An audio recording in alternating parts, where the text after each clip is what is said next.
Sejak dulu hingga sekarang, ada banyak alasan mengapa topik pengakuan ini menjadi sangat penting untuk juga dipelajari di dalam hukum internasional. Menurut Stark, Mohtar, Malcolm Sou, Sugeng Istanto, Lauter Pah, mungkin juga penulis lainnya secara umum mengatakan bahwa memang ada banyak subjek-subjek hukum internasional, akan tetapi negara adalah subjek satu-satunya yang masih memegang hak dan kewajiban secara penuh menurut hukum internasional. Maka menjadi pentinglah membahas pengakuan suatu negara untuk dapat menjadi bagian dari hukum internasional. Munculnya negara-negara baru ini menurut J.G. Stark ada banyak sebabnya, antara lain adanya negara lama yang lenyap atau bergabung dengan negara lain untuk kemudian membentuk suatu negara baru atau terpecah menjadi beberapa negara baru. Kemudian wilayah-wilayah koloni atau wilayah-wilayah jajahan melalui proses emansipasi memperoleh status negara.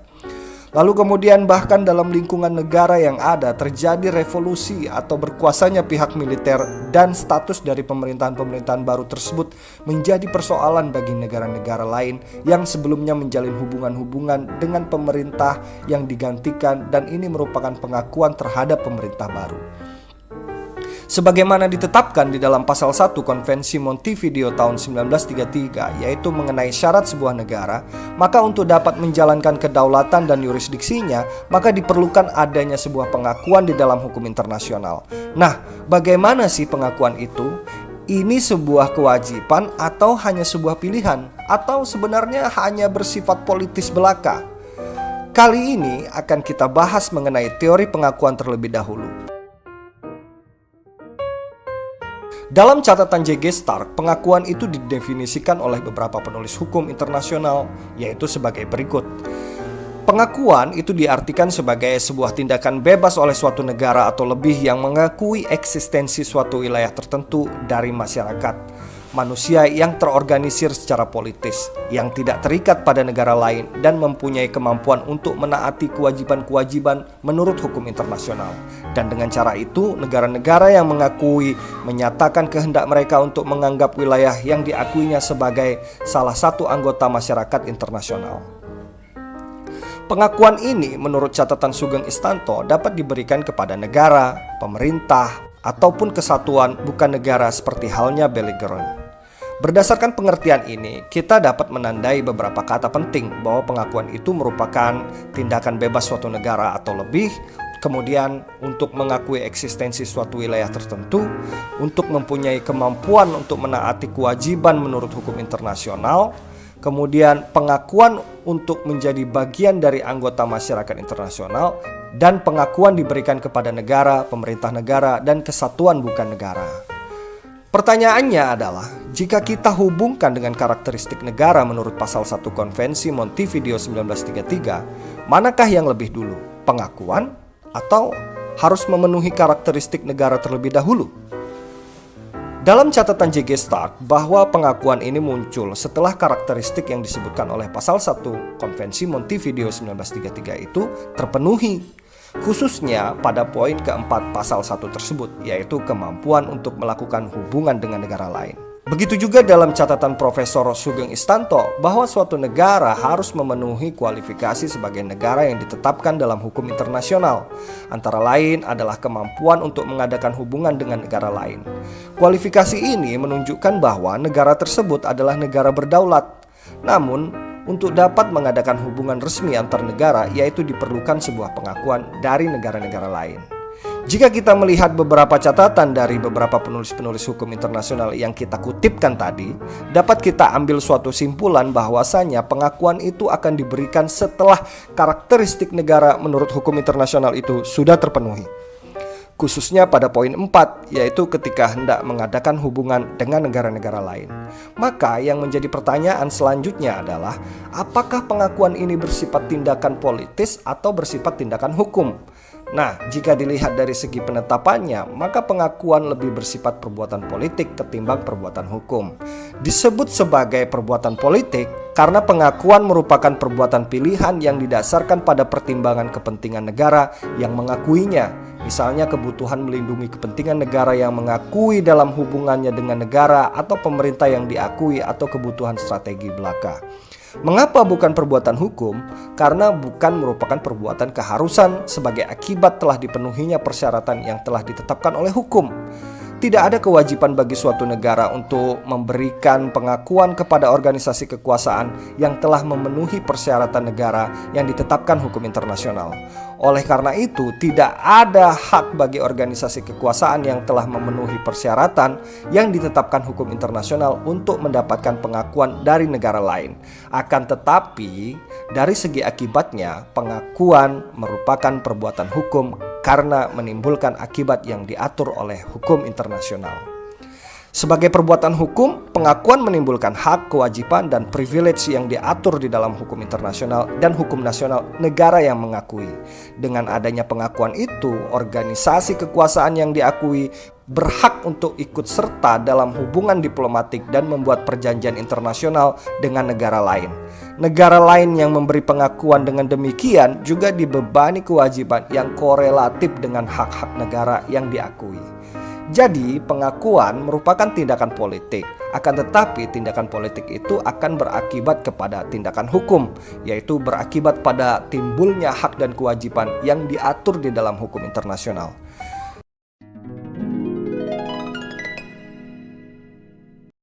Selanjutnya kita akan membahas bentuk-bentuk dari pengakuan negara. Pengakuan eksplisit, di mana pengakuan eksplisit ini merupakan suatu pernyataan yang dilakukan secara terang-terangan terhadap pemerintah atau negara yang baru merdeka. Ada beberapa cara bagi suatu negara untuk melakukan pengakuan secara eksplisit. Yang pertama yaitu dengan memberikan public statement, di mana negara ini dia akan mengirimkan pernyataan bahwa dia mengakui keberadaan dari pemerintah atau negara yang baru lahir ini. Bisa juga pernyataan ini dikirimkan dengan melalui cara nota diplomatik seperti itu. Bentuk yang kedua adalah pengakuan yang dilakukan secara implisit, di mana pernyataan mengenai pengakuan terhadap suatu negara itu dilakukan secara diam-diam melalui beberapa cara tertentu. Apa saja cara-cara yang dimaksud? Yang pertama yaitu dengan melakukan atau dengan mengirimkan ucapan selamat kepada negara yang baru merdeka. Kemudian bisa juga dengan mengirimkan perwakilan atau utusan untuk menghadiri pengangkatan atau pengambilan sumpah dari pemerintah yang baru. Atau bisa juga dengan memberikan voting kepada negara yang baru lahir agar negara ini dia diterima sebagai anggota dari suatu organisasi internasional. Bentuk pengakuan yang ketiga adalah pengakuan secara kolektif. Ada 3 cara yang biasanya dilakukan oleh negara-negara untuk memberikan pengakuan secara kolektif. Yang pertama yaitu melalui suatu pernyataan bersama oleh sekelompok negara. Jadi ada beberapa negara nih, dia membentuk suatu kelompok gitu. Kemudian kelompok negara ini dia memberikan pernyataan atau deklarasi yang mana berisi bahwa kelompok negara ini dia mengakui keberadaan dari negara yang baru merdeka.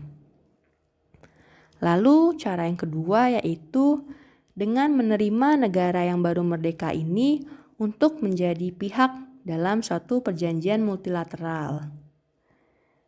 Dan cara selanjutnya hampir mirip dengan cara yang kedua yaitu negara-negara ini dia menerima negara yang baru lahir untuk ikut serta dalam hal menjadi anggota dari suatu organisasi internasional. Nah, itu merupakan cara-cara yang biasa dilakukan negara untuk mengakui keberadaan dari negara yang baru dengan cara kolektif. Untuk bentuk yang terakhir dan yang sebenarnya bentuk ini agak jarang dipraktikkan oleh negara yaitu adalah pengakuan secara prematur. Apa sih sebenarnya yang dimaksud dengan pengakuan prematur? Oppenheim mengatakan bahwa pengakuan prematur itu dia merupakan pengakuan terburu-buru atau precipitated because. Di mana ketika suatu negara memberikan pengakuan kepada negara yang baru merdeka, tetapi negara yang baru merdeka ini dia sebenarnya belum memenuhi persyaratan untuk menjadi suatu negara. Sehingga seringkali ketika ada negara yang mempraktikkan pengakuan prematur, dikatakan bahwa negara itu dia menyalahgunakan fungsi dari pengakuan negara. Hal ini dikarenakan biasanya pengakuan prematur itu dilakukan untuk memberikan keuntungan tertentu bagi negara yang memberikan pengakuan secara prematur. Pengakuan prematur juga seringkali dikatakan sebagai bentuk dari intervensi negara terhadap urusan internal dari negara lain. Nah, selanjutnya mengenai pengakuan pemerintah itu ada dua bentuk dalam pelaksanaan pengakuan pemerintah yang sebenarnya ini juga berlaku di dalam pengakuan negara, yaitu yang pertama adalah pengakuan de facto, di mana pengakuan de facto ini mengatakan pengakuan yang diberikan terhadap suatu pemerintah atau terhadap negara itu berdasarkan pada fakta atau kenyataan bahwa pemerintah dari negara itu ada. Mengapa pengakuan bisa dilakukan dalam artian de facto? Hal ini dilakukan ketika negara memiliki pertimbangan politis, yaitu negara yang ingin memberikan pengakuan, dia masih melihat stabilitas dan dari pemerintah negara tersebut. Jadi pengakuan de facto itu dilakukan ketika negara masih bimbang atau negara masih ragu nih, apakah pemerintah ini dia dapat menjalankan tugas dan fungsinya sebagai pemerintahan yang berdaulat atau tidak. Nah, ketika masih terjadi keraguan mengenai hal tersebut, negara dapat memberikan pengakuan secara de facto dulu nih bahwa pemerintahan dari negara itu memang ada berdasarkan kenyataannya seperti itu. Lalu yang kedua adalah pengakuan de jure, yaitu di mana pengakuan ini diberikan berdasarkan persyaratan kualifikasi negara menurut hukum internasional. Nah, apa saja kualifikasinya di dalam hukum internasional? Yang pertama yaitu berdasarkan efektivitas. Apakah negara atau pemerintah itu dia menguasai wilayah dan rakyat yang ada di dalam negaranya, seperti itu. Lalu kualifikasi yang kedua yaitu regularitas, yang berarti bahwa rakyat atau penduduk yang berada di dalam wilayah dari negara atau pemerintah itu mendukung sepenuhnya kepada negara atau pemerintah berdasarkan konstitusi. Lalu kualifikasi yang ketiga yaitu adalah eksklusivitas, dalam artian bahwa hanya pemerintahan itu saja yang sah dan berdaulat, yang mana pemerintah ini dia memiliki kekuasaan di dalam negara. Jadi tidak ada pemerintahan atau tidak ada kekuasaan berdaulat lainnya di dalam wilayah suatu negara. Jadi memang hanya ada pemerintah itu saja